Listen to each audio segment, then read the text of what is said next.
Bonsoir à toutes et à tous, vous regardez Bienvenue en Ile-de-France sur le Figaro TV. Au lendemain de la cérémonie de clôture des Jeux paralympiques, on vous propose de regarder dans le rétroviseur et de se replonger dans ces moments absolument hors normes qu'on a vécu ensemble. Le parcours de la flamme, l'arrivée du Belém, la cérémonie d'ouverture des Jeux olympiques, des médailles à n'en plus finir et ces Jeux paralympiques, symbole de l'inclusion. Une parenthèse enchantée, marquée par des prouesses sportives, une organisation très réussie, une ambiance ovationnée de toutes parts. Paris réussi, oui, mais pour combien de temps? Comment a-t-on réussi à faire? Pourquoi a-t-on réussi à le faire à cette occasion? Pourquoi a-t-on plus de mal à le faire le reste de l'année? La réponse tout à l'heure avec nos invités. Et puis cette question aussi à laquelle on essaiera de répondre. Peut-on s'inspirer des Jeux pour conserver cet état d'esprit si fort qui nous a donné des ailes? En culture aujourd'hui, la Villa Borghese s'invite au musée Jacques-Marandré. Les chefs-d'œuvre de l'art italien n'ont jamais été aussi accessibles aux Parisiens et aux Franciliens. De l'histoire avec Brandon Warrett qui nous plonge dans les archives politiques avec l'histoire des cohabitations françaises. C'est d'actualité après la nomination de Michel Barnier. C'est parti.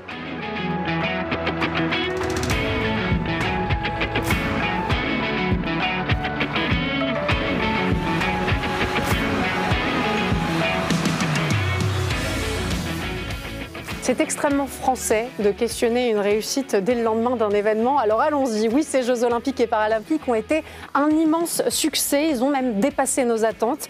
Mais cette parenthèse est-elle officiellement déjà terminée? Comment conserver cet esprit olympique, le dupliquer à notre modèle de société? Est-ce seulement possible? C'est ce dont on va parler avec nos invités en plateau. Pierre Rabadan, adjoint à la mairie de Paris, en charge des JOP Paris 2024. Alexandre Devecchio, rédacteur en chef des pages débat et opinion pour Le Figaro. Et Thomas Hennequin, vous êtes journaliste Le Figaro et chroniqueur sur l'émission. On reviendra ensemble sur les temps forts. J'aimerais vous faire écouter les mots du président de la République pour commencer.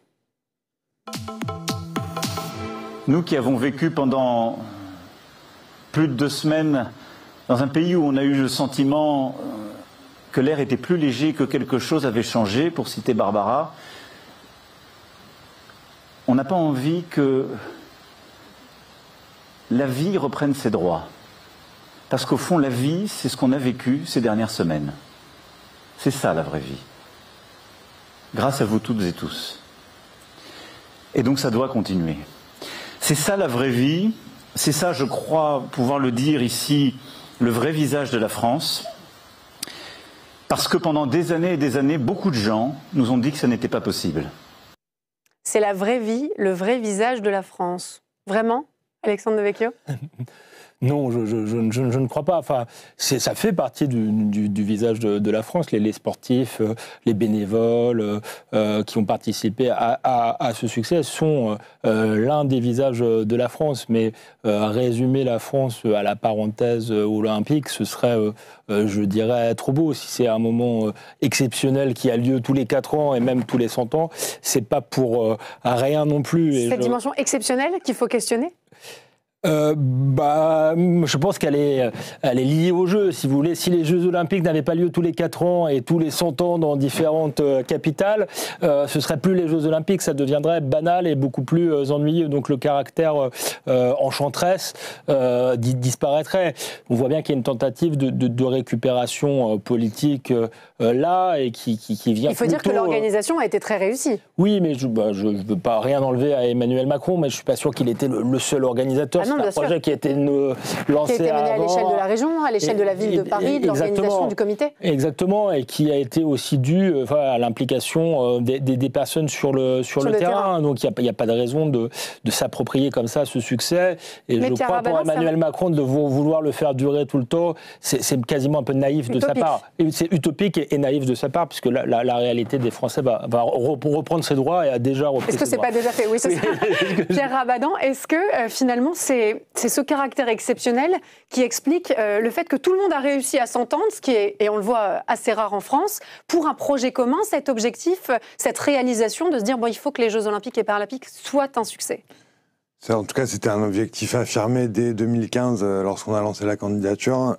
C'est sûr qu'il y a des choses à en retirer sur l'efficacité du travail d'un événement qui est le plus grand événement du monde, qu'on avait accueilli, vous l'avez dit, à 100 ans la dernière fois, qui dit beaucoup de choses de la société française. Elle ne dit pas tout.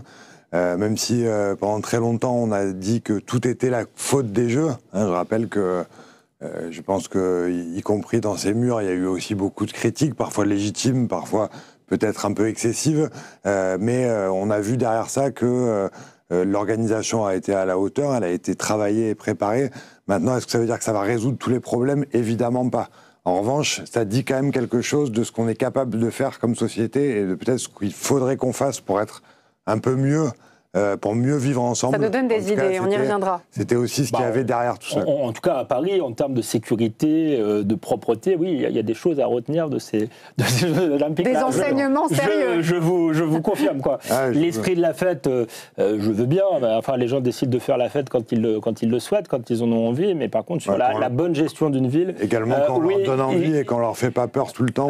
Mais je pense que les critiques ont été positives de ce point de vue-là, puisqu'elles ont encouragé tout le monde... Les critiques ont été positives, vous êtes sérieux? Les critiques préalables ont aussi encouragé, je pense, les services à se mettre à la hauteur du défi. Il y avait un haut niveau d'attente des Français, en tout cas.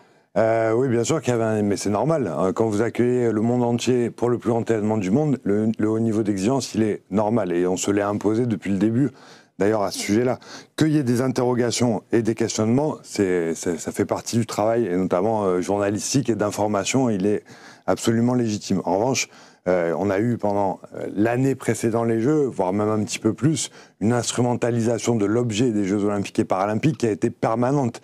Et ça, vous avez bien vu ce que ça a créé. Parce que ça a concentré aussi beaucoup de peur, notamment au niveau sécuritaire. Beaucoup de gens ont dit il ne faut pas être là, ça va être l'enfer, mon Dieu, la vie va être terrible. Et en fait, ça a été tout l'inverse. Certains sont revenus en effet sur ces déclarations. Est-ce qu'il faut passer par là pour vivre un moment comme ça? Je ne crois pas. Je pense qu'on peut faire société différemment. Après, c'est ces deux idéologies différentes. Est-ce qu'il faut faire peur aux gens tout le temps pour qu'ils se réfugient et ils se recroquevillent sur eux-mêmes, ou est-ce qu'il faut donner envie aux gens de vivre des moments tels qu'ils ont vécu? Non, je ne crois pas. Les critiques ou les interrogations ont surtout porté sur la cérémonie d'ouverture. Défi très ambitieux. Défi en termes de sécurité. Ce n'est pas d'ailleurs les journalistes, ce sont les experts en sécurité qui ont fait peur peut-être, mais qui ont tiré la sonnette d'alarme. Qui ont tiré la sonnette d'alarme, ce qui s'est traduit par une bunkerisation de la ville qui, d'un certain point de vue, l'a rendu plus agréable, pas forcément pour circuler d'ailleurs, mais donc des mesures ont été prises pour s'adapter à cette situation-là. Donc je pense que les interrogations étaient légitimes et ont permis à tout le monde de s'adapter. Elles ont dépassé largement la cérémonie. On y reviendra. J'aimerais qu'on parle des performances sportives, messieurs, si vous le voulez bien, parce qu'elles ont été plus qu'au rendez-vous. Le défi sportif a été relevé. J'imagine que là-dessus, on est tous d'accord. Thomas, vous avez dressé un bilan sportif de ces Jeux. Médaille, record, star française, avec des performances en or. Exactement. Déjà, est-ce que les objectifs ont été atteints ? On va écouter d'abord Emmanuel Macron, c'était le 15 avril pour RMC et BFM TV, il annonçait ses fameux objectifs. L'objectif, il est simple, top 5 top pour 5 les Jeux Olympiques et top 8 pour les Jeux Paralympiques. Alors l'Institut Grace Note nous met donc sur le podium. podium. Donc c'est combien de médailles? Ça dépend en fait du classement, mais en gros, c'est plutôt c'est autour des 40-50. Ouais. Oui, on fera plus. Moi, je pense aussi. Les objectifs, pour les Jeux Olympiques, en tout cas, ils sont validés. On finit 5e au tableau des nations avec 64 médailles. Pour un petit comparatif, bon, c'est pas le même contexte, mais en 1924, il y a 100 ans, pour les premiers Jeux à Paris, on finissait 3e, mais avec seulement 38 médailles. Que ce soit en argent, en or ou en bronze, les Français ont battu toutes les stats. 16 en or, une de plus que le record d'Atlanta. Tout à fait. 26 en argent, 8 de plus que les 18 de Rio. Et 22 qui battent de 2 les 20 de Tokyo. De Pékin. Donc, excellente nouvelle. Pour les Jeux Paralympiques, même constat, l'objectif est coché. C'est presque un sans faute, victoire. On a 75 médailles au total, donc l'objectif est clairement validé. Mais on avait évoqué un peu les 20 médailles d'or. Et malheureusement, il nous en manque une. Les Français n'en ont gagné que 19. Donc si on chipote un petit peu, on n'a pas tout coché. C'est parce que vous aimez être précis. Oui, on aime être précis, mais bon, malgré tout, il y a les émotions, les performances et surtout des histoires humaines qu'on peut retenir et qui étaient bien là. C'est surtout ça l'essentiel. On le voit bien, les Bleus, ils ont explosé les records. Il semble qu'on a pu s'appuyer aussi sur des superstars qui ont quand même porté l'ADN de ces Jeux. On en a eu des centaines, des dizaines, et il faudrait une émission entière si on parlait que de... Il vous reste 45 secondes. Donc ça va être plus court. Mais donc moi, j'ai voulu me focaliser sur 4 grands athlètes que j'ai retenus. Évidemment, je suis obligé de parler de l'OVNI de la natation, le marchand d'or, Léon Marchand. Il a fait des JO stratosphériques, même historiques, 4 titres, plus une médaille de bronze, pour ses premiers Jeux, franchement, c'est une très très grosse performance. Et on n'oublie jamais ce fameux doublé 200 mètres papillon, 200 mètres brasse. À quelques heures d'intervalle seulement. Personne ne l'avait fait, ni même le grand Michael Phelps. Alors qu'est-ce qu'on dit? Donc chapeau, l'artiste. Le dernier relayeur de la flamme, également Teddy Riner, qui a lui aussi brillé et assumé son statut et son rôle. Oui, alors souvent on se dit que quelque chose comme de la routine, c'est ennuyeux. On se dit, bon, on se connaît le résultat, mais avec lui, c'est franchement un plaisir monstrueux. Un troisième titre individuel face au numéro 1 mondial, champion du monde en titre, avec un nippon fracassant qui a fait soulever la foule. Mais Big Ted, il n'avait pas fini sa mission. Il a porté l'équipe mixte jusqu'à la médaille d'or. Et on se rappelle toujours de ce fameux dénouement en finale face au Japon avec ce deuxième combat et le duel décisif qu'il remporte pour la médaille d'or. Avec cette fameuse roulette qui tournait, on se dit, est-ce que ça va tomber sur Teddy? Et on se dit, c'était prévu, mais on l'a eu. Chez les Paralympiques, il y a aussi des athlètes qui sont sortis du lot, même si on a vu des performances exceptionnelles sur tous les sites de compétition, il y en a qui sont encore plus sortis du lot. Moi, j'en ai retenu 2. Alors, Alexandre Léoté, il a tout raflé, il a roulé sur l'or, le paracycliste, avec 2 médailles d'or et une médaille de bronze. Avec son sourire ravageur et sa jeunesse, il a conquis les supporters français, et il va falloir le suivre les prochaines années, même à Los Angeles, parce que je pense qu'il va nous faire vivre de grosses émotions. Et en natation, on a eu Alex Portal qui a brillé. Il a fait 4 courses, 4 médailles, donc quand même très grosse performance. Et il a même un podium avec son frère Kylian, un sacré souvenir de famille, je pense, qu'on n'oublie pas. C'est sympa à partager dans une fratrie. On aurait pu aussi parler de Pauline Ferrand-Prévot en VTT ou encore de Marie Patouillet en paracyclisme. Tous ces sportifs incroyables qui nous ont fait rêver. Justement, messieurs, je file un peu ce sujet. Est-ce que ces performances sportives, et ce dès le début, on l'a vu avec l'équipe de France de rugby, Pierre Rabadan, ça a porté quand même une dynamique particulière à ces Jeux? Absolument. On savait de toute façon qu'au-delà de la cérémonie et de la réussite phénoménale qui a été reconnue partout, qu'il fallait rapidement avoir une médaille d'or. C'est Claude Onesta qui m'avait dit avant les Jeux, il faut que ça arrive vite pour lancer une dynamique positive. Et c'est vrai que celle du rugby masculin, le rugby à 7 masculin n'était pas forcément attendu en or. On espérait, évidemment, on espère toujours, mais ils n'étaient pas forcément favoris. Et ça a donné une dynamique très rapide à cette équipe de France. Ils étaient particulièrement en forme pour célébrer. Bien sûr. Vous faites allusion à la danse. Oui, bien sûr. Vous connaissez l'origine de la danse? Mais j'aimerais bien que vous nous la racontiez. L'origine est qu'ils ont travaillé sur la synchronisation de leurs mouvements dans leur préparation sportive pour leur sport, qui n'a rien à voir avec la danse. Mais ils ont travaillé avec une chorégraphe pour mieux se synchroniser et être plus efficace sur le terrain. Et donc, c'est après ce qui a permis de faire cette danse. Donc, il y a des synergies partout. Exactement. En tout cas, ils ont travaillé différemment la performance. C'est aussi ça qu'il faut retenir. On rappelle que c'était pas gagné. Les Jeux sont ouverts dans un contexte particulièrement compliqué. Société fracturée, situation politique plus qu'incertaine, pression sécuritaire. Et puis, pouf, on a eu l'impression d'avoir tout oublié du jour au lendemain avec le début des Jeux. Comment est-ce qu'on explique ça ? Ça s'explique par l'enthousiasme à l'égard du sport, l'envie. Je crois qu'il y a dans ce pays, il ne faut pas se tromper. Tout à l'heure, monsieur parlait des peurs. Oui, les gens ont des peurs légitimes, des peurs liées à leur situation économique, à l'insécurité culturelle et physique qui règne dans une partie du pays, mais ils ont aussi une envie de vivre ensemble, en fait, même si j'aime pas trop l'expression, mais une envie de patriotisme, une envie de dépassement de soi. Mais le patriotisme, quand on est divisé, c'est compliqué. Et ce qu'on a vu durant ces Jeux, c'est que finalement, ces valeurs aussi, parfois de patriotisme, de dépassement de soi, qui sont décriées, elles sont assez plébiscitées par les Français. Et ça montre que, effectivement, la situation est difficile, mais que tout n'est pas perdu et qu'on est un peuple qui est capable de se transcender quand il y a des événements importants. Et là, c'était un événement important. En politique, la chose, elle était différente. Tout le monde a appelé à une trêve politique. On s'est rendu compte que finalement, plutôt que de faire corps, on mettait de côté les sujets qui fâchent pour essayer de calmer un peu le jeu pendant cette période olympique. Oui, on ne peut pas vraiment dire qu'il y a dans un contexte extrêmement particulier. Il y a eu une dissolution de l'Assemblée nationale quelques jours avant. Je ne sais pas s'il n'y avait pas eu de mobilisation républicaine pour écarter le Rassemblement national, si on aurait pu livrer les Jeux de la manière dont ils ont été organisés aujourd'hui. On ne le saura jamais, tant mieux. Mais effectivement, je pense qu'après ça, après les législatives qui ont eu lieu, il y a eu une période qui était une période centrale pour la France aussi, pour l'image qu'elle renvoie dans le monde, pour l'attractivité de notre pays aussi. Donc au-delà des performances sportives, c'était important aussi de réussir cette période-là. Et peut-être que les gens, après cette séquence, avaient aussi envie de passer à autre chose que mais moi je parle des politiques. Discussions politiques, les politiques eux-mêmes. Oui, parce que nous, on s'est plutôt accommodé en effet de cette rêve politique qui venait un peu relâcher la pression après des questionnements successifs un peu compliqués autour de ce qui allait advenir de la France. Mais comment est-ce que du côté des politiques, on ne peut pas vraiment dire qu'il y a eu une trêve? Disons qu'il y a eu une trêve un peu obligatoire C'est quand même une période au cœur de l'été. Enfin, on parle à partir du 26 juillet où l'actualité politique est un peu moins... brûlante. Et puis je pense qu'ils étaient fatigués aussi, qu'ils avaient envie de partir en vacances, même les hommes politiques. Après, on a vu que selon les camps politiques, moi je ne crois pas tellement qu'il y ait une trêve politique. Moi non plus, c'est pour ça que les Jeux Olympiques, c'est aussi de la politique par d'autres moyens, d'une certaine manière. On a vu que la cérémonie d'ouverture avait une coloration politique, quoi qu'on en dise.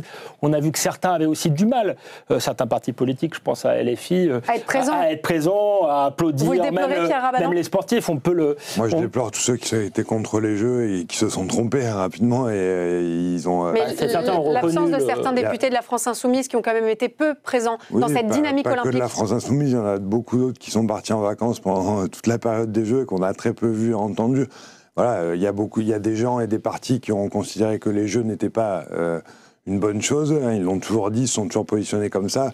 Ce qu'on a vu aujourd'hui en termes d'union patriotique est une réponse fracassante au fait de dire qu'ils se soient absolument trompés sur le sujet.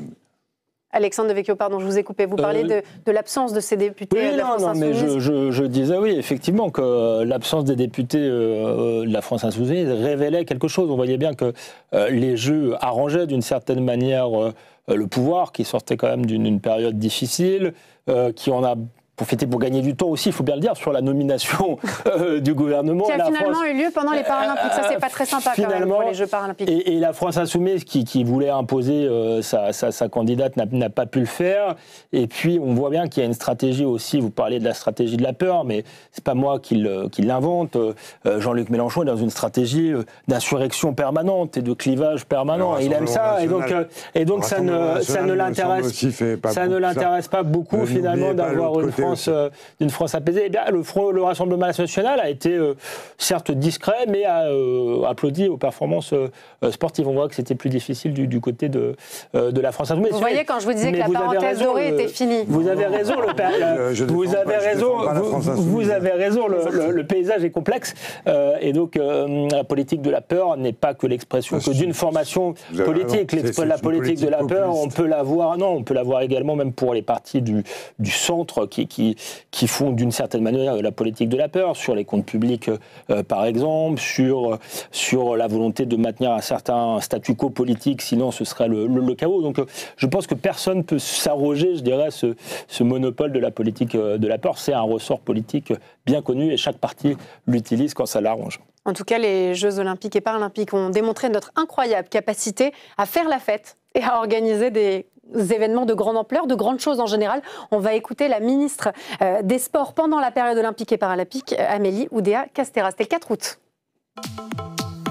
À ce stade, je crois que oui, on démontre une organisation aussi irréprochable que possible, à la fois sur le plan de la sécurité, des transports, de l'accueil touristique, de la santé, de la baignabilité de la Seine, sur le fonctionnement de nos enceintes sportives, ce qui vient montrer, illustrer ce grand savoir-faire français en matière d'organisation des événements sportifs internationaux et qui, je crois, doit permettre au pays de réaliser à nouveau qu'il est capable de faire des grandes choses.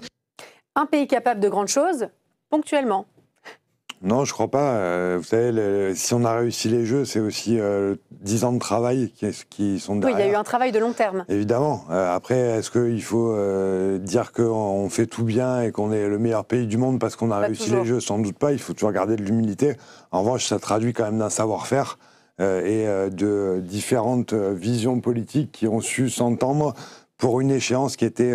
qui n'est pas toujours gagné, par exemple, entre la région et la mairie de Paris. Absolument, mais entre l'État aussi, et je pense que ça doit aussi nous faire prendre du recul et essayer de comprendre pourquoi ça a fonctionné. Est-ce qu'on ne peut pas le faire sur d'autres grands thèmes, comme le travail, comme le logement, comme l'éducation? Est-ce qu'on n'a pas nécessité aujourd'hui de répondre aux besoins des gens sur des grands thèmes en sortant un peu des clivages politiques traditionnels? Je crois que ça sera peut-être aussi un des héritages. Mais cette question, elle s'est posée pendant tous les Jeux Olympiques et Paralympiques. Pourquoi est-ce qu'on arrive à faire en sorte que Paris soit une ville formidable à vivre pendant les Jeux Olympiques et Paralympiques et que le reste de l'année, Paris est souvent décrié pour des problèmes liés à la salubrité de la ville, aux questions de transport, de sécurité. Pourquoi est-ce que là, ça marche? Pourquoi est-ce que la mayonnaise prend pendant les Jeux Olympiques et Paralympiques et que le reste de l'année, c'est plus compliqué? Parce qu'il y a un budget plus important qui est alloué? Parce qu'effectivement, un événement exceptionnel, moyen et budget exceptionnel, et que le départ des Parisiens, alors peut-être certains l'ont regretté, a aidé aussi d'une certaine manière. Il y avait parfois, mais ils étaient quand même nombreux. Parfois plus de policiers que de Parisiens. Je caricature un petit peu. Moi, j'étais très heureux qu'il y ait les forces de police à Paris parce que l'atmosphère était apaisée. Mais est-ce qu'on peut faire une telle démonstration de force sur la durée? C'est compliqué. Je crois qu'on n'en est pas capable qu'on est très endetté pour le moment et que pour le coup, il n'y a pas de consensus politique là-dessus. Moi, j'y serais plutôt favorable parce que je pense que l'insécurité coûte aussi. On dit qu'on est très endetté, mais à long terme, ça coûte très cher à la société. Il n'y avait pas que les questions de sécurité qui étaient en ligne de mire. Mais qu'il n'y a pas de consensus. Si vous voulez, le déploiement des forces de police qu'il a été fait de manière consensuelle, je le note à gauche, à droite, je ne suis pas sûr que voilà, les forces de gauche trouveraient ça formidable qu'il y ait autant de policiers à Paris en permanence. On voit qu'on a encore des débats sur est-ce qu'il faut ou pas une police municipale.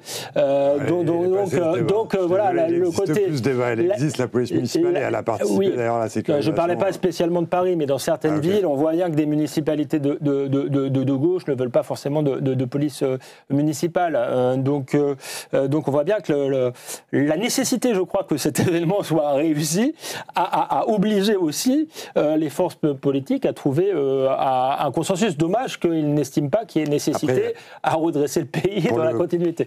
Pour le plus grand événement du monde, il y a un besoin de sécurisation hors norme, évidemment. Bien sûr. Mais il y a sans doute un juste milieu entre les 40 000 forces de l'ordre qui ont été mobilisées sur la période. Par exemple, la cérémonie ou les périodes olympiques avec le reste de l'année. Mais des enseignements à tirer en tout cas. Évidemment, il faut tirer des enseignements, mais il faut tirer des enseignements qui soient constructifs pour que demain, certains aspects du quotidien se déroulent mieux pour tout le monde. Et c'est ce qu'on fera au niveau de la ville. En tout cas. Et puis, il ne faut pas non plus se leurrer, les 40 000 policiers qui étaient à Paris à ce moment-là, ils n'étaient pas sur le reste du territoire. Du territoire français, bien sûr. Donc il y a une question d'égalité territoriale, mais sans doute que l'un des enseignements, c'est qu'il faut investir davantage dans la sécurité. Un autre sujet de ces Jeux, Thomas, ce sont les bénéfices tirés de ces Jeux en matière de tourisme, de merchandising, finalement d'image de la France aussi. Expliquez-nous, Thomas, un peu tout ça en détail et surtout parlez-nous des chiffres importants. Bon, on a du sport et encore du sport. Depuis plus d'un mois, la France, elle vit à travers les victoires et les défaites de nos athlètes français. Mais bon, qui dit sport dit aussi prime pour les athlètes. Et les sportifs français olympiques ou paralympiques ont eu les mêmes gains. On a eu 80 000 € la médaille d'or, 40 000 la médaille d'argent et 20 000 la médaille de bronze. Et pour le coup, là, c'est un petit élément sur lequel on peut être tous fiers de la France parce que beaucoup de pays comme Hong Kong ou Taïwan n'ont pas mis en place cette égalité des primes. Exactement. J'imagine que pour le tourisme, les chiffres doivent être très importants eux aussi. Quand on regarde les données et quand on s'intéresse un petit peu aux JO, en fait, toute la réussite se retrouve un petit peu partout, autre que la performance sportive. Paris a vu son nombre de touristes étrangers augmenter de 13% lors de la période olympique.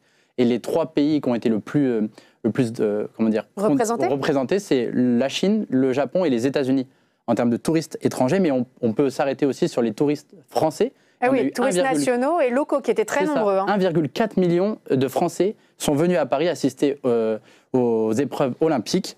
Et pour comparer, en fait, ce chiffre, ça représente un peu plus de la moitié de la population parisienne. Donc on se rend compte quand même du nombre de personnes qui sont venues à Paris pour les JO. Et donc parmi les grands gagnants, il y a l'hôtellerie. L'hôtellerie aussi fait partie des grands gagnants de ces JOP, avec plus 12% pour les nuitées françaises et plus 16% pour celles européennes. On a vu des ambiances dingues. Thomas, on n'a pas arrêté d'en parler pendant les Jeux. Est-ce que les supporters eux aussi étaient au rendez-vous? J'imagine que la réponse est oui, et c'est un grand oui. C'est un grand oui. C'est un grand oui. Les salles et les stades étaient des arènes bouillantes où il y avait des cris, des pleurs, des applaudissements. Bref, tout était concocté et joué en pleine symbiose. Et on a eu 9,5 millions de billets vendus lors de ces JO et 2,5 pour les Jeux paralympiques. C'est un record. Donc c'est un record total. Donc on additionne, ça fait 12 millions. Et ça bat le record de Londres de 2012 qui était de 10,9 millions de billets vendus au total. Donc un vrai succès en matière de billetterie. Un vrai succès pour Olympique et Paralympique. Et c'est vrai aussi du côté des objets dérivés, notamment des fameuses fridges. On se souvient tous de ce débat où tout le monde les critiquait, l'esthétique, on ne sait pas pourquoi, à quoi elle ressemble, etc. Et finalement, les friches, elles ont fait un carton. C'est vrai. C'est assez simple. Mais elles ont fait un carton. Et c'est clairement une des autres stars de ces JOP, autres que les athlètes. Les deux fournisseurs, Gipsy et Doudou et compagnie, ont explosé leurs objectifs. On parle même de 3 millions de mascottes vendues et mises sur le marché. Donc une vraie réussite pour tous ces JO et Jeux olympiques. Merci beaucoup Thomas. Messieurs, est-ce qu'on peut justement s'inspirer de toutes ces réussites et de cette puissance créatrice qu'il y a eu quand même pendant les Jeux pour créer un nouveau modèle de société? Le terme est peut-être un petit peu ambitieux, mais est-ce que dans notre modèle éducatif, dans notre manière de concevoir la société, la vie en collectivité, on peut bâtir une génération Paris 2024? Vaste question. Oui, ça ne se fera pas juste avec le succès des Jeux, mais c'est évidemment un socle sur lequel il faut essayer de prospérer. En tout cas, c'est ce qu'on va essayer de faire au niveau de la ville, d'abord dans un premier temps, et puis j'espère à un niveau national, mais c'est un moment d'histoire qui s'est écrit sur lesquels j'espère qu'on saura en tirer les enseignements, mais comme je le disais tout à l'heure, les problèmes des Français ne seront pas résolus parce qu'on a réussi les Jeux. On a vu dans les précédentes éditions des Jeux Olympiques et Paralympiques, qui d'ailleurs ne se tenaient pas du tout en France, que c'était compliqué de surfer sur cet esprit olympique, que ça retombait assez vite. C'est vrai, mais après on a un modèle et une construction de jeu qui a été vraiment très innovante, très nouvelle. On a aussi fait beaucoup de choses qui ne s'étaient jamais fait avant, qu'on a beaucoup questionné du coup, mais qui ont été un succès. Donc tu vois, ça doit aussi nous donner des assurances et aller vers le système que nous voulons voir et l'idéologie peut-être qu'on peut promouvoir plus que celle du repli sur soi, c'est de l'ouverture. Observer cet esprit olympique. Exactement. Alexandre Devecchio, le mot de la fin. J'avais 12 ans en 98, c'était un très bon moment, la Coupe du Monde en France qu'on a gagnée. On avait parlé de France Black Blamber. Un an après, il y avait l'envahissement du Stade de France lors de France-Algérie. On voyait bien que tous les problèmes sont revenus en boomerang. Donc j'y crois pas, même si ce sont de bons moments et il faut savoir en tirer les enseignements. Croire qu'on va changer une société parce qu'un événement sportif a été réussi, ça me paraît un peu naïf. Maintenant, même dans notre modèle éducatif maintenant, la place du sport, par exemple, à l'école, les valeurs... Je crois, si vous voulez, finalement, ce que ça montre plutôt, c'est que si on a eu de si bons résultats en termes de médailles, c'est que, pour le coup, on a un modèle d'éducation sportive qui fonctionne bien, que les clubs fonctionnent bien, etc. Et sans doute, ça va créer, pour 98, ça va créer un engouement pour le football. La deuxième leçon qu'il faut retenir, la plus politique, moi, c'est pas tellement une histoire de valeurs, parce qu'on peut mettre ce qu'on veut dans les valeurs. Vous parlez d'ouverture, moi j'ai vu aussi du patriotisme, de la méritocratie, mais c'est plutôt le volontarisme. On a vu qu'on a la volonté politique, quand on veut, on peut. Et c'est vrai que beaucoup avaient des doutes, et là, les hommes politiques se sont transcendés pour cet événement. Enfin, pas que, parce qu'encore une fois, il n'y a pas que. Énormément d'acteurs qui ont été mobilisés. Les acteurs se sont transcendés, il faudrait que les acteurs se transcendent toute l'année. Toute l'année, exactement. Et ça sera le mot de la fin. Merci beaucoup à tous les trois, et je vous propose qu'on passe... Soyons optimistes. Soyons optimistes. On passe à la culture.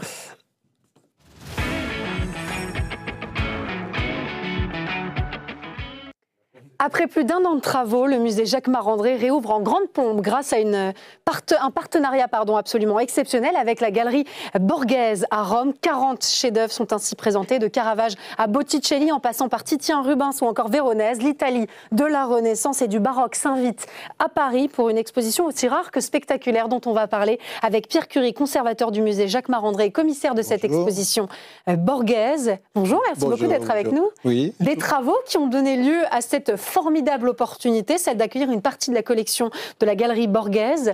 Comment les choses se négocient? Comment est-ce qu'on arrive à accueillir une collection comme celle-ci? Je parle un peu de logistique, c'est pas très chic, mais finalement c'est aussi très intéressant de le comprendre. Si, c'est vrai que ce sont vraiment les circonstances qui nous ont apporté cette opportunité. S'il n'y avait pas eu de travaux dans la galerie Borghese, évidemment, jamais ce musée se serait séparé de 40 chefs-d'œuvre d'un seul coup. C'est un musée qui prête aux expositions temporaires, mais jamais avec cette générosité exceptionnelle. Mais en effet, la directrice que nous connaissons depuis longtemps, Francesca Cappelletti, nous a proposé en fait ce prêt exceptionnel. Donc on a évidemment, je dirais, sauté sur l'occasion, étant donné qu'en plus, on rouvrait exactement au bon moment. Ce sont les planètes qui ont été alignées. Exactement. Vous présentez donc une quarantaine d'œuvres de la Renaissance et de la période baroque autour de très grands noms de l'art italien, mais aussi de peintres nordiques qui ont séjourné en Italie. Est-ce que c'est une fierté d'accueillir des œuvres de cette envergure à Paris ? Bien sûr, bien sûr. Le musée Jacques Marandré, c'est un peu un second musée italien à Paris. Bon, il y a le Louvre, bien sûr, avec ses collections exceptionnelles. Mais le musée Jacques Marandré, qui a été fondé par un couple de collectionneurs à la fin du 19e siècle, a vraiment une couleur italienne. Les deux collectionneurs allaient très très souvent en Italie. Nous avons nous-mêmes une très belle collection d'art italien. Et même, nous possédons un bronze de Bernin qui vient de la collection Borghese. Donc, il y avait des connexions qui existaient déjà. Des connexions évidentes.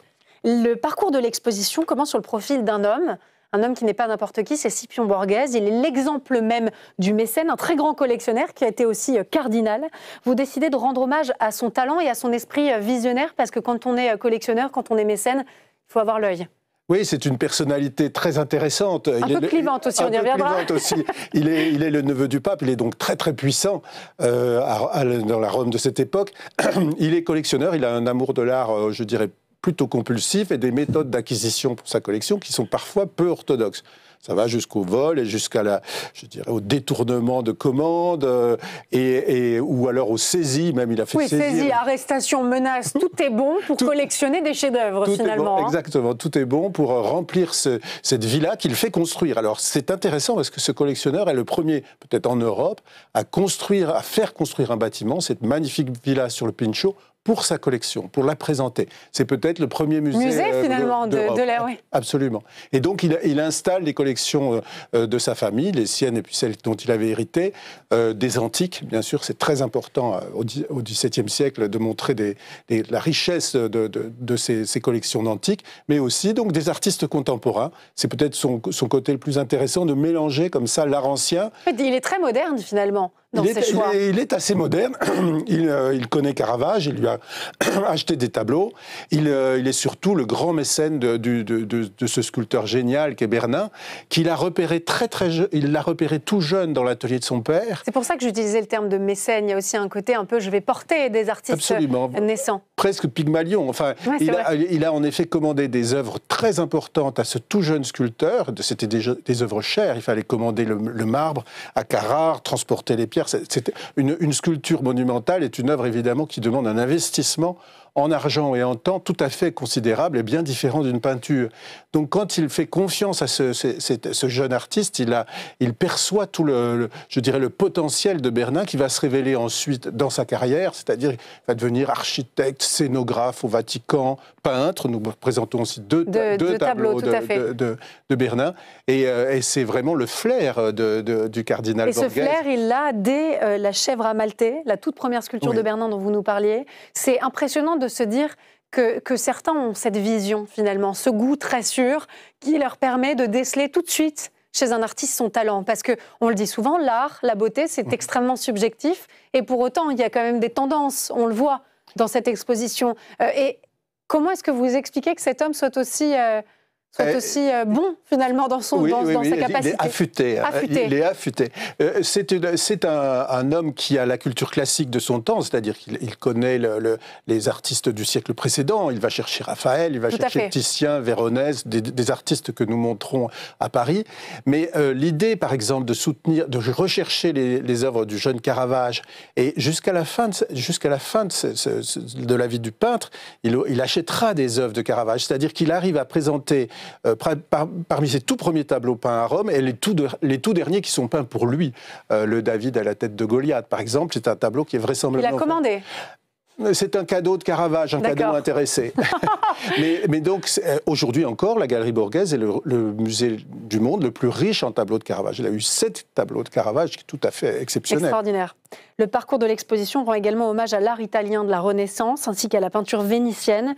Une petite anecdote, en 1608, Scipion Borghese commandite le vol et le transfert de nuit à Rome de la déposition de Raphaël, qui était prévue pour la chapelle des Baglioni.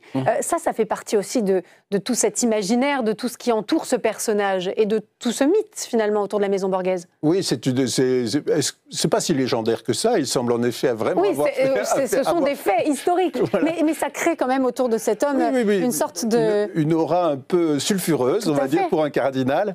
En effet, il semble avoir vraiment délégué une équipe de pieds nickelés pour aller chercher ce tableau très important. C'est un grand tableau sur bois dans un couvent à Pérouse, et qu'on évacue du couvent et de la ville de nuit avec des cordes. Enfin, c'est une histoire... C'est une vraie aventure. Une vraie aventure.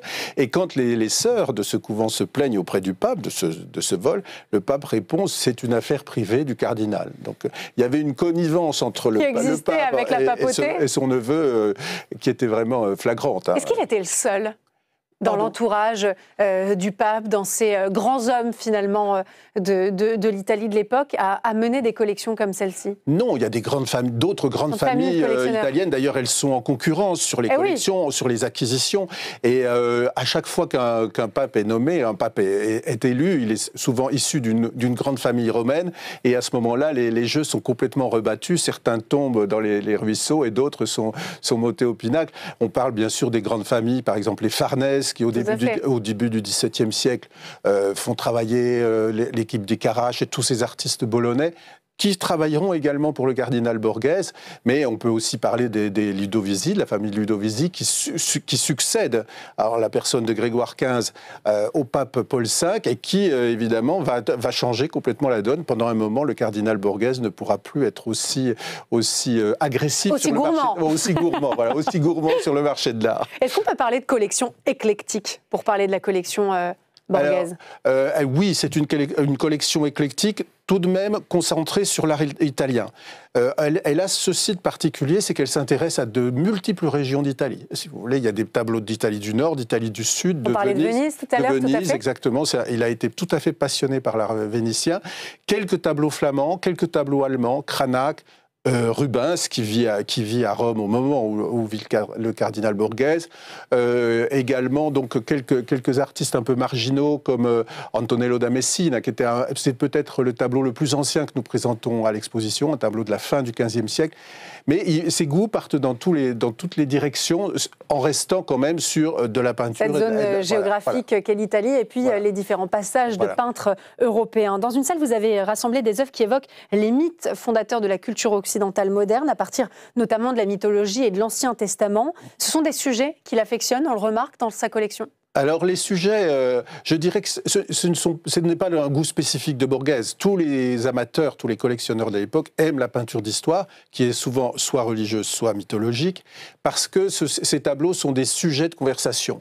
Les amateurs, les collectionneurs visitent les collections et aiment discuter devant les tableaux. Il y a cette question du paragone qui est très importante. Qu'est-ce que ça veut dire? Alors paragone, c'est les comparaisons. Alors les comparaisons entre la peinture et la sculpture, ou bien la sculpture antique et la sculpture moderne. Par exemple, des Bernins installés à côté de grands antiques, ou par exemple aussi l'aîné Anchise de Bernin, sculpté, installé juste à côté d'un tableau sur le même sujet par Barocci. C'est vraiment tous ces liens, toutes ces comparaisons esthétiques, culturelles qu'on peut faire qui intéressent les collectionneurs. Et qui expliquent donc ces sujets qui sont très, très connectés. Galerie de portraits qui montre cette importance de l'art de la Renaissance. J'aimerais qu'on s'arrête sur le garçon à la corbeille de fruits de Caravage. Vers 1596, pardon. Voilà. Et qu'est-ce qu'il a de spécial, ce tableau, pour vous? Pour moi, c'est vraiment le tableau emblématique, non seulement de notre exposition, mais aussi de la Galerie Borghese. Parce que d'une part, il a été acquis par le cardinal dans ces conditions tellement spéciales, d'avoir saisi la collection du Cavalier d'Arpin pour saisir justement ces tableaux. Bon, c'était pas très reluisant comme méthode. J'allais dire pas très catholique. C'est vrai, je vous le laisse. Et donc, d'autre part, Caravage, c'est vraiment un artiste qu'il a recherché et dont la vie fait partie de celle du cardinal et vice-versa. Quand Caravage revient d'exil, après avoir été condamné à mort, il espère sa grâce à Rome et il rentre à Rome en offrant des tableaux au cardinal Borghese, en espérant sa protection et même certainement la liberté assurée pour obtenir sa grâce auprès du pape. Et ça ne marche pas, il meurt sur la plage de Porto Ercole. Malgré ses merveilles. Malgré ses merveilles. Mais aujourd'hui encore, la Galerie Borghese, avec ses 7 tableaux, présente un panorama incroyable de la carrière de Caravage, des tableaux laïques, comme celui-ci, et des tableaux religieux, comme la merveilleuse Vierge des palefreniers, que la galerie nous avait proposé.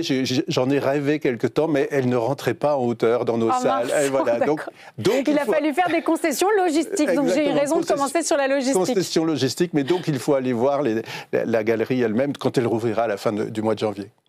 Ce qui est intéressant, c'est qu'il initie également la sortie d'œuvres religieuses des monuments pontificaux pour les intégrer aux intérieurs privés, pas de n'importe qui évidemment. Mais est-ce que ça lance un mouvement finalement? Est-ce que ça fait partie de l'histoire artistique de l'époque? C'était un mouvement perpétuel, si vous voulez. Les Barberini, par exemple, ont démonté un grand nombre de monuments romains pour prendre les marbres et les mettre au Vatican ou les mettre dans leur palais. Il n'y avait pas la même approche du patrimoine aujourd'hui, bien sûr. C'était moins segmenté? C'était moins segmenté. Et puis, il ne faut pas oublier que Rome est une capitale culturelle, mais c'est même la capitale de la catholicité européenne. Bien Donc, sûr.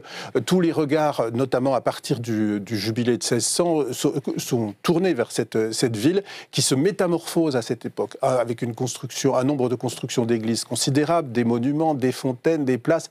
C'est vraiment la ville, the place to be, vraiment, au début du XVIIe siècle. Et Borghese est là, cardinal Borghese est là, Bernin est là, Caravage est là, ça hausse le niveau. L'amour, le corps de l'imaginaire baroque, il y a aussi beaucoup de sujets profanes qui sont représentés dans cette collection, de plus en plus ouverts, frivoles, voire érotiques pour certaines collections. D'ailleurs, vous clôturez cette exposition sur un tableau, Vénus bandant les yeux de l'amour. Oui, c'est un chef-d'œuvre de Titien. Certains pourront être surpris de ces collections de nus dans le palais d'un cardinal. En réalité, à l'époque, ça ne choque personne. C'est très commun. Voilà, c'est très commun. Sûrement pas les prélats, les princes de l'Église de l'époque, qui s'inscrivent en fait dans la tradition de la Renaissance, c'est-à-dire dans le néoplatonisme, la beauté du corps représentant finalement la perfection de la création divine. Plus que la sensualité. Plus que la sensualité. Alors, même si elle est présente dans cette sensualité est quand même présente. Évidemment. On a toujours un côté un peu prétexte sur ces sujets. Mais voilà, c'est enrobé dans une, je dirais, une philosophie et une esthétique. Tous ces œuvres s'inscrivent quand même dans une volonté d'hégémonie culturelle de la famille Borghese qui est très intéressante pour cette époque. Démonstration de beauté et de pouvoir. Voilà. C'est cette exposition incroyable que vous présentez avec la Villa Borghese. C'est au musée Jacquemart André. Merci beaucoup, Pierre Curie, d'être venu nous parler de cette exposition incroyable et de cette collection extrêmement précieuse. Je vous propose qu'on retrouve Brandon Warrett pour les secrets d'Île-de-France.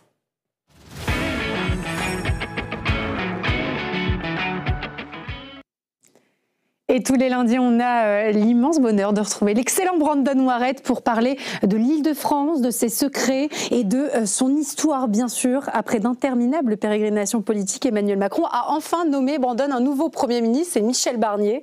Ça nous fait penser aux cohabitations qui ont finalement marqué l'histoire politique de la France. Bonsoir Victoire. Oui, effectivement. Alors, il parle de coexistence exigeante, Emmanuel Macron. Les constitutionnalistes seront contents parce que, factuellement, sur le papier, lorsqu'on a deux têtes de l'exécutif, de deux partis de bords différents. C'est une cohabitation, effectivement. Et c'est intéressant de remonter l'histoire. Effectivement, la première cohabitation, donc c'est 1986. François Mitterrand est président de la République depuis 5 ans, 1981. Et déjà 1984, 1985, on lui dit, ses conseillers dans les sondages ont dit qu'il va se prendre une raclée aux prochaines législatives. Alors, effectivement, c'est le cas. Au mois de mars 1986, défaite un peu historique du Parti socialiste.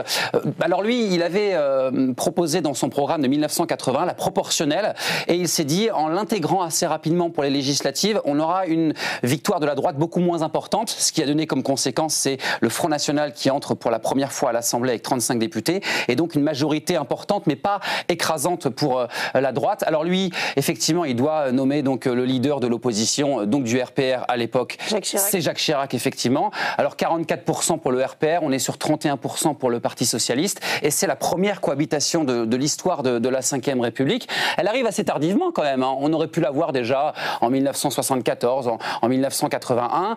Et c'est l'une des cohabitations les plus tumultueuses de l'histoire. Les plus compliquées, effectivement. On a d'un côté... Alors déjà, ça se voit assez rapidement. Le 22 mars 1986, on a le premier Conseil des ministres. En général, le premier, c'est tout le monde se retrouve, tout le monde est content. C'est un peu le petit déjeuner de rentrée. Oui, voilà, ça dure en moyenne 1h30, 2h. Et là, vous le voyez. Alors déjà, on n'arrive même pas à retrouver notre président de la République. Il est isolé parmi les 38 membres du gouvernement, dont le Premier ministre Jacques Chirac en face. Ça doit durer 2 heures, ça dure au final 25 minutes. Personne ne se parle. C'est le seul homme de gauche dans ce Conseil des ministres. On sort, normalement, vous avez la traditionnelle photo de famille. Là, évidemment, il n'y en a pas. Pas d'allocution, notamment du président ni du Premier ministre. On a juste une courte déclaration du directeur du cabinet de Jacques Chirac. Les politologues, les spécialistes à l'époque, les journalistes se disent comment ça va durer ne serait-ce que 2 ans. On n'imagine pas cette ambiance extrêmement tendue à la sortie du Conseil des ministres. On a quelques ministres d'ailleurs qui lancent un petit regard à la caméra assez bridé quand même. On ne sait pas ce qui va se passer. Ça se passe très mal. Et on peut dire que le point d'orgue de cette cohabitation, c'est quelques semaines plus tard. On est début mai 1986. Le président de la République part pour le Japon. On a le G7 à Tokyo. Alors, le président, les prérogatives, c'est l'international, c'est moi, uniquement moi. Le Premier ministre reste sur l'intérieur. Les affaires courantes. Oui, les affaires courantes, sauf que Jacques Chirac, il veut quand même s'imposer. Il dit, j'ai envie d'être présent. Il demande au président. Le président refuse. Il se dit, eh ben, je vais quand même y aller. Il fait quoi? Il prend un avion? Il prend un avion, mais son avion privé. Ah oui. Il prend également un hôtel privé. Lui, François Mitterrand est logé à l'ambassade. Jacques Chirac, il aura son propre hôtel privé. Il y a cette conférence de presse qui est donnée à la fin de la clôture de ce G7. François Mitterrand prend la parole et il y a cette image qui fait parler la presse française et internationale à l'époque. On voit Jacques Chirac isolé. J'étais en train de le chercher. Effectivement, il est isolé au milieu de l'estrade. On le voit comme un simple spectateur et effectivement, il est obligé d'assister à l'international, c'est moi, de la part du président de la République. Et c'est un peu on va dire le moment, le paroxysme de cette cohabitation extrêmement difficile, très très compliquée, et qui aura également son avancée, sa conséquence extrêmement importante à la fin de l'année 1986, où on a De Vaquet, qui est le ministre délégué de l'enseignement supérieur et de la recherche, qui propose une loi pour une réforme de loi sur l'université pour en fait une sorte de sélection pour leur entrée, qui va un truc complexifier un peu l'entrée pour les étudiants, des manifestations sans précédent dans l'histoire. On parle de 400 000 étudiants lycéens qui manifestent à Paris, 1 million dans toute la France. Oui, et la conséquence, c'est début décembre 86, on a un étudiant qui lui sort de boîte de nuit et d'un concert Malik Oussekine, et il est frappé, roué de coups par des policiers rue Monsieur le Prince, et il meurt de ses coups. Alors évidemment, la conséquence, c'est De Vaquet qui démissionne, le projet de loi est retiré, et on a aussi cette ambivalence, cette polémique aussi à l'époque, parce que le président de la République ne marche pas dans les pas du Premier ministre. Quelques semaines plus tôt, il défend et il soutient les manifestations étudiantes, François Mitterrand, et même après cela, il va beaucoup en rajouter, François Mitterrand, pour ne pas soutenir le Premier ministre. La conséquence, c'est quoi? C'est le débat de l'entre-deux tours de 1988. Les choses, elles continuent à se tendre au fur et à mesure qu'on s'approche du scrutin présidentiel. Oui, alors il met du temps, François Mitterrand, avant de se présenter comme candidat à l'élection présidentielle, comme le fera d'ailleurs Emmanuel Macron en 2022. Il prend beaucoup de temps, et ce débat, alors c'est devenu un professionnel de la télévision, hein, François Mitterrand, il faut le dire. La raclée en 1974 face à Valéry Giscard d'Estaing,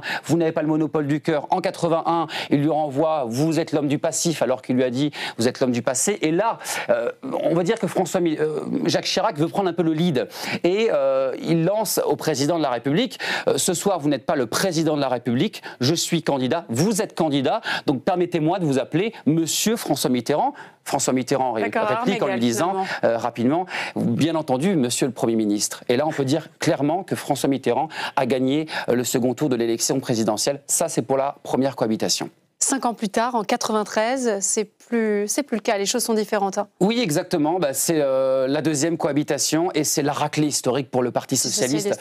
4/5 des députés perdent leur siège. On a Michel Rocard et Lionel Jospin qui sont également éliminés, et donc forcément on a François Mitterrand qui doit nommer Édouard Balladur, le leader de l'opposition. Du côté de Jacques Chirac, il est redevenu maire de Paris, c'est moins le leader de cette droite. Ça se passe, on parle d'ailleurs, les spécialistes, les politologues parlent de cette cohabitation comme une cohabitation de velours. Elle est plus pacifique ? Elle est plus pacifique, ça se passe très bien au départ, sauf qu'il y a un accroc assez important, parce qu'au départ, François Mitterrand, on sait qu'il ne se représentera pas, il est malade, il a le cancer de la prostate, il a dit non pour 1995. C'est peut-être pour ça que les choses sont aussi un peu plus souples. Mais en fait, ce qui se passe, c'est qu'Édouard Balladur voit qu'il est malade, il en profite aussi au Conseil des ministres, il voit que le président est avachi dans son canapé, dans son fauteuil, et il en profite. François Mitterrand avait choisi Édouard Balladur pour 95, mais le 26 août 1995, 94, on célèbre les 50 ans de la libération de Paris. On a cette scène très forte, Porte d'Orléans, pour commémorer. Et ensuite, la tradition, si on va sur le parvis de l'Hôtel de Ville, le président rencontre le maire de Paris. Le maire, c'est Jacques Chirac. On va s'entretenir avec lui. On discute quelques minutes maximum à l'intérieur du palais. Sauf que ça dure longtemps, 1h30. Ah oui, et vous avez cette image qui fait le tour de la presse française. Édouard Balladur qui regarde sa montre. Ça dure énormément. Jacques Chirac lui dit, il faut quand même retourner sur le parvis parce que le Premier ministre vous attend. Il dit, eh ben, il attendra. Il attendra. Et en fait, là, on comprend, pudiquement, mais publiquement, qu'il a choisi Jacques Chirac comme candidat, comme favori, et ça aura cette conséquence qui deviendra président de la République. C'est intéressant en matière de stratégie politique. Ah bah, il l'a clairement choisi. Cet entretien il n'a pas apprécié, François Mitterrand, d'être face à la maladie et d'avoir été, humilié par Édouard Balladur lorsqu'il était Premier ministre. Et donc, Jacques Chirac est élu président de la République en 95. Oui, et après, ensuite ça, il y a effectivement la troisième cohabitation. On a Dominique de Villepin, qui est le secrétaire général de l'Élysée, qui lui dit, malgré le contexte économique extrêmement important, les législatives, normalement, auront lieu au mois de mars 1998. Il lui dit, il faut anticiper ces législatives. On va prendre une raclée, on ne veut pas vivre l'échec cuisant de la gauche en 1993. Allons-y, il faut dissoudre l'Assemblée. Voilà, il prend la parole au journal de 20h, je dissous l'Assemblée. Ça nous rappelle quelque chose. Ça nous rappelle quelque chose, effectivement. Et on a cette gauche plurielle, le Parti socialiste, la gauche radicale qui l'emporte. Et donc, la plus longue cohabitation de l'histoire de la Ve République, 1997-2002. Lionel Jospin, le leader de la gauche, est appelé à Matignon par Jacques Chirac, et c'est le début. Lionel Jospin n'a jamais apprécié Jacques Chirac. Et d'ailleurs, il reprochait énormément à ses ministres, notamment à Claude Allègre. Pourquoi vous avez une bonne image de ce président de la République-là? On ne l'aime pas. Ça se passe extrêmement mal. Et il y a une image qui fait aussi le tour de France de la presse en 2001. 11 septembre, les attentats. Jacques Chirac se rend à New York. 10 jours plus tard, c'est l'explosion de l'usine AZF à Toulouse. On a Jacques Chirac. Normalement, c'est les prérogatives du Premier ministre. Tout à fait. Sauf qu'il lui dit non. C'est moi qui vais y aller. C'est moi qui vais y aller. Il y va. Et la communication de l'exécutif est entièrement tournée autour de Jacques Chirac. Et là, c'est une déclaration de guerre pour Lionel Jospin. Il apprécie extrêmement mal. Et ça se répercute surtout. Alors là, c'est sans doute l'une des annonces de candidature les plus catastrophiques de l'histoire de la Ve République. Lionel Jospin, nous sommes en février 2002. Eh bien, au lieu de présenter sa candidature pour l'élection, je ne sais pas, dans la presse quotidienne régionale, aux 20h, il envoie un fameux fax à l'agence France Presse. Et quelques heures plus tard, il sort de son domicile. Il est attrapé par les journalistes. On n'entend rien du tout parce qu'il y a énormément de bruit de circulation. Et c'est catastrophique. Et il reçoit une claque. Un loupé, un raté, une claque en 2002 et une claque le 21 avril. On se souvient de la suite avec cette défaite et Jean-Marie Le Pen qui arrive au second tour de l'élection présidentielle. Et c'est la fin de sa carrière politique pour Lionel Jospin. Et on suivra la cohabitation qui est en train de se mettre. Est-ce que ce sera de velours ou plutôt constructive peut-être, on verra. En tout cas, on a de quoi s'inspirer de ce passé politique que vous nous avez si bien présenté. Merci beaucoup Brandon pour cette chronique. On vous retrouve bien sûr la semaine prochaine et tous les lundis pour une chronique sur les secrets de l'Île-de-France. On va regarder dans le rétroviseur avec Brandon tous les lundis. Moi je vous dis à demain, même lieu, même heure, toujours sur le canal 34 de la TNT et sur toutes vos box. À demain.